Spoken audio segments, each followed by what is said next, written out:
ìgbà míì ń bẹ ẹ̀rọ rí àáfàá mi ńláńlá kó ti kú kẹwàá lálá pé ẹ̀rí tó dàbí ọ̀nì bẹ́ẹ̀ ni àáfàá ńláńlá nílò tó àmọ́gbà tó wà láyé ó ti ṣe tọ́lọ́ba mi ò fẹ́ ọlọ́run wá kì í sínú bọ́dí ọ̀nì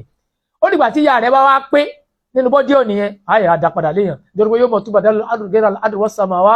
ọ̀bọ̀dà sólè láìlè wádìí kọ̀hár so èyàn pé ńjọ́ tá a pa sánmọ̀dà ńjọ́ tó ń lo èèyàn ọ̀tọ̀ ní sánmọ̀ tí ń lò gbà tó wà ní ẹranko ọ̀tọ̀ náà tí ó mọ̀ lò gbogbo eléyìí àwọn tó wà ní ẹranko tí lè bá a mú tí yá nìyẹn téèyàn bá kó nẹ́rásì náà sùn tọ́lọ́ bá ní ó mọ̀ tẹ́lẹ̀ pẹ̀lú sùúlù tẹ́rìbíà ọkọ̀ nẹ́rásì lè mọ́làkúùtì yẹn ibẹ̀ ni àgbáńlá ayé àwọn mọ̀láìka wà àtàwọn tó jọ wọn ọlọ́lọ́sọ náà lùkọ́ nípa kazalika nùríyà ìbùrọ̀ ìmọ̀ mọ́làkúùtà samawati wal ard wal yakuna minal mọ̀kì bá a ti fi mọ́làkúùtì gbogbo nǹkan hàn nábì Ibrahim nìyẹn kó lè wà náà tó dá nǹkan wọn ẹlẹ́ẹ̀kan ní Jabarut àyè táwọn ọ̀rọ̀ àníyún tó ń gbé nìyẹn ẹlẹ́ẹ̀kẹrin òun náà ni Láwùtù ibẹ̀ ni yóò ti mọ̀ pé la ilaha illallah Muhammadun Rasulullah ibẹ̀ ni kullu shay'in fanin wáyé bùkọ́ wájú rabbika gbogbo nǹkan ọ̀tàn ọlọ́run bá rẹ ní òṣèkù yẹn pé gbogbo nǹkan ọ̀tàn yẹn ni wípé ìwọ tí o rò pé wọ́n ló ń ṣe nǹkan àṣìwọ́ kọ́ ló ń ṣe ọlọ́run bá mi ní ṣe ìyẹn kì í ṣe wádátì lójú èyí kọ́ra ṣe wádátì lójú kì í ṣe al-ittihad wal-hulul ìyẹn ni pé la hawla ń tó rò pé o mú dání la hawla àṣẹ ìwọ́kọ́ wala quwwata àṣẹ òtí ẹ̀ lágbára illa billah ń tó fi mọ̀ ní pé ẹlòmíì náà ní irú ọwọ́ tiẹ̀ ìkàṣán bẹ́ẹ̀ tó pé ẹ̀jẹ̀ ń gba bẹ́ẹ̀ tí ń lọ tí ń bọ̀ àmọ́ kò lè gbé nǹkan nítorí mọ̀ pé ọlọ́run ò jẹ́ ọba tí gbé nǹkan rárá ti ẹnu ìsànpọ̀ ọlọ́run bá ti mọ̀ ń ṣiṣẹ́ rẹ̀ ni ó yàtọ̀ sí al-ittihad wal-hulul ó yàtọ̀ sí wahdatul wujud adatul lahut adatul lahut yẹn òun là fi ànábì wa Muhammad nítorí pé Muhammadu ainul hahi wal hahu ainuhu wàlámú wàjí ìmọ̀ mímọ̀ nínú Muhammadu. wàlámú wàjí ìmọ̀ mímọ̀ nínú Muhammadu. ayà níbi gan ni ojú tá a fi mọ́ lọ. wàlẹ́ àwọ̀ àìnú. kí ọ̀nà ìmọ̀ lọ́wọ́ ara ní Muhammad náà ló ti rí. wàlámú wàjí ìmọ̀ mímọ̀ nínú àti náà súùtì. mímọ̀ nínú Muhammadu. pátápátá ara nígbà wọn láti ṣe kíni òun láti mọ̀ láńtọ̀rí lọ́nà wo ká tẹ̀lé súnà nígbà wọn mọ̀ bí ètìbá ìlkàmì ká mọ̀ wò tó ká mọ̀ wo òsì níta ń pè ní tẹ́lifà lójú ọ̀rọ̀ ṣe Tìjàní nìyẹn ní ṣókí kọ́lọ̀ wọn nígbà wọn kò fi yé wa àmín ìṣáni tẹ́lifà abẹ́fà wa lọ ibi tá à ń lọ gan nìyẹn ẹ wá já padà sọ́dọ̀ ṣe Ibrahim lórí ọlọ́ọ̀tọ̀ alá ni ẹ rí pé tẹ́rìbíà òun ní wọn pàtà sọ pé kúlù ṣe ń fa ní gbogbo nǹkan ní òtàn Ọlọ́run ní ó ṣẹ́kù ìyẹn ni pé máàrin fọ́tìlẹ̀ àṣìyà ó wàá dá nǹkan kọ̀ọ̀kan mọ̀ ìyẹn ni oníjẹ́ kó mọ́ oníṣẹ́lẹ́yàmẹ̀yà ẹ̀ ń sọ pé a ṣe mòlúdì ṣe Ibrahim a ń ṣe mòlúdì ànábì lójú ọ̀nà ṣe Tìjàní kò sí mòlúdì láyé lójú ọ̀nà ṣe Tìjàní tí ò ní kún yóò kún nítorí pé ṣé ó tìjì ṣé Ibrahim gbà tán kọ́ wa tán tó wa ń tẹ́rí bí àkọ́ wọ́n ní ká má ṣe ẹlẹ́yàmẹ̀yà ó lè rí lójú ọ̀nà ṣe Tìjàní kan pé mọ̀rìkàsí ni wọ àdàbí ni wọ sùmùrà ni wọ wo ṣe nǹkan kan sálàfí sunni láyé òun lójú ọ̀nà ṣe Tìjàní tí sunni bá dé tọ́jú alùsùnà lòun ó láyé lọ́dọ̀ ṣe Ibrahim kí bá ń sọ pé la ilaha illallah Muhammadun Rasulullah. tí mọ̀ríkà sí náà bá dé wọ́n rẹ̀ lọ́dọ̀ ṣe Ibrahim yóò ní la ilaha illallah Muhammadun Rasulullah. tí Sàláfí bá dọ́dọ̀ ṣe Ibrahim yóò ní la ilaha illallah Muhammadun Rasulullah. kankan òṣèwú di tó bá dọ́dọ̀ ṣe Ibrahim la ilaha illallah Muhammadun Rasulullah. Ìtàdílé àbádọ́dọ̀ ṣe Ibrahim la ilaha illallah Muhammadun Rasulullah. wọ́n tẹ́ sọ pé káọ́là kọ́ ẹni bí ẹwọ́n tí káọ́là kọ́ wa kọ́ọ́là ni ò jẹ́ àṣẹ lẹ́yàmẹ̀yà káọ́là ò fẹ́ mọ àdàbí la ilaha illallah Muhammadur Rasulullah ló mọ̀ káọ́là mọ̀tẹ́lú kọ́là ṣe Ibrahim kò fẹ́ mọ mọ̀rìkàsí la ilaha illallah Muhammadur Rasulullah ló mọ̀ kò fẹ́ mọ súnni kò fẹ́ mọ sáláfí kò fẹ́ mọ nàkìṣàbándì kò fẹ́ mọ kàdìrí kò fẹ́ mọ kàlíwátì kò fẹ́ mọ nǹkan ṣàṣírí gbogbo ẹni tó bá ti wá pátápátá ṣé o sáàtì mọ̀ pé la ilaha illallah Muhammadur Rasulullah kò tí láì lọ́dọ̀ ṣe Ibrahim in tí tẹ́rí bí àfẹ́ kọ wa nìyẹn pé ká má ṣe lẹ́yàmẹ̀yà ẹ̀yin tẹ́yìn náà mójútó nìyẹn ẹ̀yin má ní ẹ má ṣe lẹ́yàmẹ̀yà ẹ má ṣe lẹ́sìmẹ̀sì ṣíbi lẹ́yàmẹ̀yà ni pé ìwọ wà kéwú ní ọ̀dọ̀ wa ọmọ kéwú wa ló jẹ́ ẹ ti yà á sọ́tọ̀ọ̀tọ̀ ẹ ti pé òun ni bàbá ṣe Ádámọ̀ náà ń pèpè lọ pé káàjọ kan là wá ń ṣe ọ̀rọ̀ káàjọ kan là wá ń sọ kájọ kan làwa ń ṣe. Allah. Kájọ kan làwa ń sọ. Allah. Lẹ́yìn ilẹ̀ ń yà wá lọ́tọ̀ọ̀tọ̀. Kájọ kan làwa ń ṣe. Allah. Kájọ kan làwa ń ṣe. Allah. Kájọ kan làwa ń ṣe. Allah. Kájọ kan làwa ń ṣe. Allah. Kájọ kan làwa ń sọ. Ibẹ̀ Ilé ìyàwó lọ́tọ̀ọ̀tọ̀. Kájọ kan làwa ń ṣe. ìyẹn lọ́dọ̀ ṣe ìrìnà Adam qaddasallahu sirra Àmín. al-waliyyul kamil. Tẹ́rí bí àyẹ̀dọ̀ wọn ẹ̀yẹ má jẹ́ àyà lọ́tọ̀ọ̀tọ̀ ká mọ̀ mọ̀ pé níbo ni wọ́n ti wá ṣe bó ẹ̀gbọ́n tà ń sàlàsálá ìgbà tí ẹ̀sán dé tẹ́ni ruyatul hilal táwọn kan bá náà bíi pé àmọ́ tí ìróṣù àwọn kan bá dé ní àwọn alágbájá làkàtí pé mọ̀ láwọn olóṣù àníbi ẹ̀ lè pè wọ́n wá bàtà dé àwọn méjì ni àníbi sọ pé àtẹ́ṣe àdá la ilaha illallah ṣé ẹ̀yin méjèèjì gbà pé la ilaha illallah kò sọ bàkan tájọ́ sí àfi Allah wọn ní bẹ́ẹ̀ ni àtẹ́ṣe àdá anna Muhammad rasulullah ṣé ẹ̀yin méjèèjì gbà pé Muhammad ojú ọlọ́wọ́n wọn ní àwọn gbà bìlá pèrún sọ pé agbẹ́rẹ́ àwẹ̀ lọ́la kí ló dé tàn náà bí ò ṣe máa wádìí wọn tẹ́rí bí àti ṣé Ibrahim gbé wá nìyẹn òun ni tí kò wá síbi tí ṣé Ibrahim bá pèpè tá à ní tẹ̀lé nítorí kíni kò parọ́ fún wa kò tàn wá kò já wá síbi tí ó dá èyí tẹ̀yìn wá lẹ́fi fún pé adira ti pé mẹ́wàá irọ́ ní jẹ́ bẹ́ẹ̀ kò sí ní jẹ́ pàdé pé mẹ́wàá kúlì wà láwọ̀ adútẹ̀yìn kà yẹn ara la ilaha illallah náà ni kódà gan lọ́dọ̀ tẹ́bá dọ̀dọ̀ àwọn ọmọ ṣé Ibrahim wọ́n yọ káàtì ní Sùlẹ̀mọ́nì lára kúlì wà láwọ̀ nísìnyí wọ́n tọ́ba ti lù sábì nísìnyí àti ní Sùlẹ̀mọ́nì ó jáde ńbẹ̀ nínú kúlì wà láwọ̀ kẹ́lẹ̀ mọ́ pé kò sínú adira yẹn mọ̀rọ́tìbù ni láti lè fi mọ bí ti adénu tẹ́rìbíà àti márífà àti ìrìfánù bìlá èyí wá mọ̀ tán adátù nàásù tí èyí ò mọ̀ lọ ni adátù mọ́làkú tí èyí ò mọ̀ lọ ni adátù jàbádù tí èyí ò mọ̀ lọ ni adátù làhù tí èyí ò mọ̀ lọ ni adátù làhù tí àfi ànẹ́ Muhammad èyí ò mọ̀ lọ ni òun ló nílé fi ṣàyàtọ̀ láàrin onídẹ́lẹ́yàmẹ̀yà tẹ́rìbíà rẹ̀ ò tí ì pé òjò ṣe Ibrahim ó rí ibo ń bẹ̀ wàá rí mọ̀rìkàsí ń bẹ̀ wàá rí sáláfí ń bẹ̀ wàá rí àdàbí ń bẹ̀ wàá rẹ̀ tí ò àdàbí tí ò mọ̀rìkàsí tí ò sáláfí tí ò mọ̀ kóńdòrò ó bá wọn bẹ̀ kí ló fà gbogbo wọn náírà yìí lọ́dọ̀ ṣé Ibrahim ṣé Ibrahim ó fi láyé aláwọ̀kọ wọn. wàkúlítù láàyílá ìlàhàlá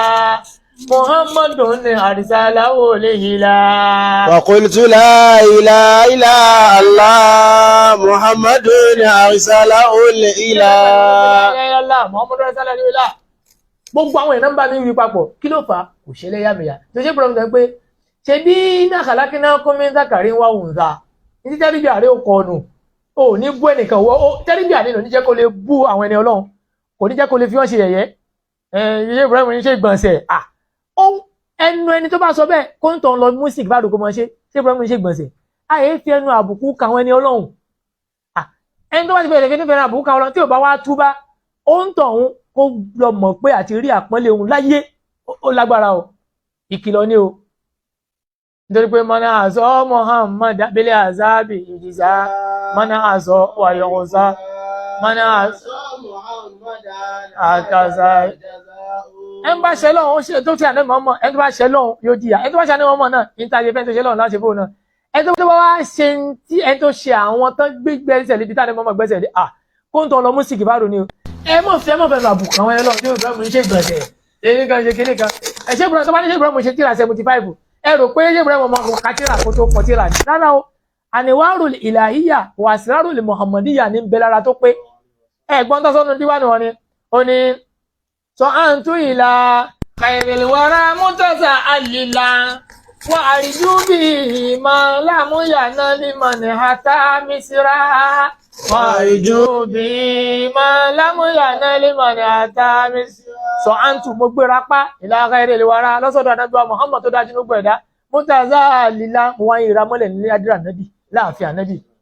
kí ló dé tí mo mìíràn wá àríjú bí i tí mo ràn kàn bẹ́ẹ̀ ma lamuyana liman hata misra wa àríjú bí ma lamuyana liman hata misra. in tí mo ràn kàn lọ́dọ̀ ànábì ni pé gbogbo ẹni tó lọ sí àṣàrí tó lè kéwú ṣe pé ọba yunifásitì nínú kéwú ni in tó ń tọ̀hún tí ó rí ìbí fẹ́ rí jù bẹ́ẹ̀ lọ in tí mo fẹ́ ládé ànábì mo fẹ́ rí nǹkan yẹn kó ju yẹn tó lọ sí mísírà lọ Ọlọ́run sì ṣe ìmọ́lẹ̀ ànábì làwọn fi ń kọ nǹkan kì í ṣe pé wọn kátírà onígbòmọ̀ kan ń kó ìṣá òjò mọ́ kó àwọn kẹlìmọ́ ti jọ àbáwọn àlìfáàs èyí kọ̀ọ̀kan lábùsù gbọ̀nà tí máa nà rẹ̀ wá níwọ̀n rárá tẹ́ bá ka gbogbo orin ṣé Ibrahim àwọn nọ́ọ̀sìrù àti nọ́ọ̀sì wọn ẹ̀ rí pé tó ṣe déédéé ni kí ló fà á wọ́n ń kọ́ bìlẹ̀ àníwárí al-Muhammadiyya bẹ́ẹ̀ náà làwọn ẹni Ọlọ́run ẹ̀yin náà lọ́wọ́ nà sí mùsọ̀ bá ti bàbá ṣe adámọ̀ bìlẹ̀ àlẹ́ lórí tó bá tó sà níyà ẹ̀rí pé bíbò kọ́ dìbò yẹn bàbá ní ti bá ń kọ tàríkh èmi máa ń kọ́ pẹ̀lú ìmọ̀ Ọlọ́run ni ẹ lọ ka mọ̀kọ́ dìbò yẹn ẹ bá ń bẹ̀ ẹ̀yìn ẹ̀ mọ̀ gbà ìtàn oníṣẹ́ àdámọ̀ ń pa ẹ̀ gbogbo ìtàn tó dàrú lẹ̀ Yorùbá ṣe àdámọ̀ tó ń ṣe ẹ̀ ṣàìmọ̀ pé ìmọ̀lẹ̀ Ọlọ́run làwọn fi ń kọ nǹkan irú àwọn ẹni Ọlọ́run bàbá wa ṣe Ibrahim Rọ́lá Tálá ní ààyè fẹnu àbùkù kan tíra tí Ibrahim kọ ju 75 lọ ìtàn rí ní 75 kò wá sí fùnúnù tí ò kọ tíra dé lórí gbogbo tíra tán kọ láì pé gbogbo ẹ̀ pátápátá àwọ̀ tàṣọ́ọ̀fù ló wọ̀ ẹgbẹ́ pé tó súnfí rárá o àìjẹ́ tó súnfí kódà àwọn tó kọ tíra ń pa politics tó ń gbà wá níyànjú pé ẹ̀ṣẹ̀ òṣèlú àfòrìkíyà àfòrìkì yìí ṣé Ibrahim ló kọ́ ayé fẹ́ni àbùkù kan ẹni Ọlọ́run ayé sì fi ìyá ẹ̀kú wọn yẹ̀yẹ́ ẹ tó wà ń kó wọn fẹ́ rápọ́nlé kó wọn fẹ́ni Ọlọ́run ṣe yẹ̀yẹ́ o kọ́ wọn kala pé in tó dùn èmi tí mo fi bọ́ọ̀tà nìyẹn pé wáyé téèyàn máa fẹ́ni àbùkù kan rú ṣé Ibrahim níyàtọ̀ lọ́rọ̀ tọ́lá ni wọ́n kọjá bẹ́ẹ̀ àwọn ni sàbákù gáyà kọ́ sàbákù gáyàt Ọlọ́run bá wa san lẹ́san lórí Ọlọ́run bá wa dúpẹ́ fún wọn tẹ́rí bí àtẹ̀yàn bá ṣe ní oníjẹ́ oṣù ẹlẹ́yàmẹ̀yà ẹlẹ́sìn mẹ̀sìn onírànmọ́rán wàá lè kó gbogbo ẹ̀ papọ̀ tó bá wá pèèyàn wọn ò dán olóhùn tó bá wá pèèyàn wọn ò gbọ́n tó sọ tó bá sì báyàn sọ̀rọ̀ ó ti gbọ́ nǹkan tó wí ilé ìta ṣe kọ́lọ́mbà amúládà dábàá nípa sallallahu alayhi wa sallam wọn ládá tá a rí bẹ́ẹ̀ ọlọ́ba ń bá àwọn àlùfáà wa kọ́lọ́mbà wọn kó ṣàánú wa àkòrí ń ta sọ lẹ́yìn náà ni pé tẹ́rìbíyà nígbà tí ṣé Tìjání dé wọ́n tún tẹ́rìbíyà ṣe àwọn èèyàn kan tó dé ibi ṣáṣe Tìjání bí kéèyàn wọnú igbó kó lọ́dún 12 kó dídàkudà kò rí tẹ́rìbíyà rò bá ṣé Tìjání dé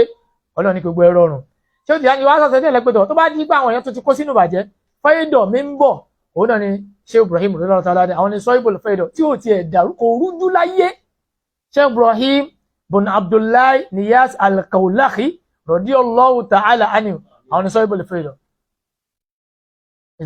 ṣé Ibrahim ṣé ìwà Tìjání ti sọ̀sọ́ tẹ́lẹ̀ tó bá sì dé yóò wá tó ojú ọ̀nà ṣe nínú tó tún ṣe ní tẹ́rìbíà àwọn ajẹ́ kó yá gbé tíyẹn bá yẹ tẹ́rìbíà yóò mọ àdọ̀rọ̀ àtẹlẹ kàm adérà ò pé mẹ́wàá o ẹ mọ̀ tanra yín adérà ò pé mẹ́wàá ẹ sì jẹ́ kó lọ yẹ yín pé gbogbo ìsìlá àtòjú ọ̀nà olùṣe Tìjání kí mọ̀ ṣe àgbénúrò pé jẹ́ ìrò pé 1+1 2 rárá o ìmísí Ọlọ́run tọ́lọ̀ sọ́fà nàbẹ̀ àwọn Al-Qur'ani pé wàkàzálíkà wáyé náà ilé kan rú àmì amúrì náà ma kunta tadri mal kitabu walal iman walakin ja'alnahu nuran nahdi bihi man nasha'u min ibadina wa innaka latahdi ila siratin mustaqim wọ́n lè ọ̀kàkà wáyé náà ilé kan rú àmì amúrì náà bó ṣe rí nìyẹn tá a fi fún rẹ̀ ànẹ́bọ̀ọ́mọ̀ nínú ẹ̀mí wa. ma kunta tadri mal kitabu walal iman. ìtẹ́lẹ̀ ọmọ tá ń pè ní tírà Al-Qur'ani àti tá ń pè ní ìmánì. walakin ja'alnahu nuran. àwọn aláṣẹ ní ìmọ́lẹ̀ lára la gbé fún rẹ̀ Muhammadu. nahdi bihi man nasha'u min ibadina. wà mọ̀nà nínú àwọn ẹrúsìn wa. wa innaka latahdi ila siratin mustaqim. wọ́n lọ wà lórí ojú ọ̀nà tó pé ojú ọ̀nà tó pé òun náà lànàbí ń pè fún wa káàkiri òun náà ní Islam òun náà Al-Qur'an òun náà ní Sunna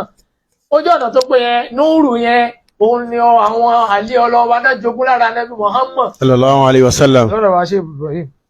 kò pín lórí ṣe Ibrahim nìkan gbogbo àwọn wàlí ńlá ńlá tán pé ó dọ́dọ̀ ṣe wà dámọ̀ náà pẹ̀lú ògo Ọlọ́run bá ní ìfọ́nrán tí ó kẹlẹ̀ ilé afẹ́ sọ nípa Sheikh Adam Abdullahi Al-Ilori qaddasallahu sirrahu ìpàtàn kó nípa ẹ má kàṣà àtúnṣe ṣàmà tàbí àkíkà má fi ọmọ ìyá rẹ ṣe yẹ̀yẹ́ ọ̀yọ̀ àfihàn ọlọ́wọ́ mọ̀ wó ń tọ́ nítorí yẹ̀yẹ́ san. wa yabtaliyaka. àdáwò tí ọmọ yẹ̀yẹ́ òun yóò kó báwọn náà ẹ̀yẹ́ yóò bẹ̀rẹ̀ ṣe fẹ́ẹ́ kò dá fáwọn ẹni Ọlọ́run ẹ lọ jáwọ́ mbẹ́. wọ́n lè kàn síra 75 àkíkà ni ó kọ́ ní tó kọ́ ju 75 lọ ta ló wá sọ pé ṣé Ibrahim níyàwó 75 ẹ̀wù àràbù tó yẹ pé rọ́ìdù shari'a wal haqiqa sheikhul kitabi wa sunna oníṣẹ́ Ibrahim Rọ́lá Tálá radiyallahu anhu. Ọlọ́run bá san lẹ́san lórí àmín. mọ́ríkásù wà àyàwọn àlùfáà àti wà náà nílọ ọlọ́mọdé ó dàrú ilé orí dín pàkátà ọlọ́mọdé ó dàrú ayé gba àwọn bàbá wa ṣíwà fáǹdà Sàlátì ọlọ́mọdé ó dàrú ayé gba àwọn ẹni Ọlọ́run lórígun mẹ́rẹ̀ẹ̀rin ayé ọlọ́mọdé ó dàrú amúnigun àgbàjì ọlọ́mọdé ó bàjẹ́ amúnigun ọlọ́mọdé ó dàrú ayé wà láàárọ̀ ọlọ́mọdé ó túká ayé àwọn àlùfáà nílẹ̀ Haúsá ọlọ́mọdé ó dàrú ṣé abára Tìjání Usman al-Kani ọlọ́mọdé ó dàrú ayé ṣé Usman Fodi ọlọ́mọdé ó dàrú ayé ṣé Nasiru Kabara ọlọ́mọdé ó túká ọlọ́mọdé ó fọ́nká ọlọ́mọdé ó fẹ́ dàrú wala hawla wala quwwata gbogbo àyàwọn ẹni Ọlọ́run náà gbogbo àwọn ẹni Ọlọ́run bọ̀ mí pátápátá la kó sábẹ́ wọn la dárúkọ wọn láì yọ ẹnìkan kan ọlọ́mọdé ó dàrú. àmín. ìwà àwọn ẹni Ọlọ́run yìí náà ni ó mọ jẹ́ kí ayé kó mọ dáa sí àwọn akótán pẹ̀lú orin tí Ádámọ̀ kọ tó yẹ pé orin yẹn náà fi yẹ ó mú gbogbo àwọn duhat anajalullaha ta'ala بأحب الدعوات لرجال يقدمون العلم في كل جهات ويديم النصر فينا بنبي البركات. آمين. اللهم صل على سيدنا محمد الفاتح لما أغلق صلى الله عليه وسلم. لما سبق ناصر الحق بالحق. صلوا على النبي الكريم.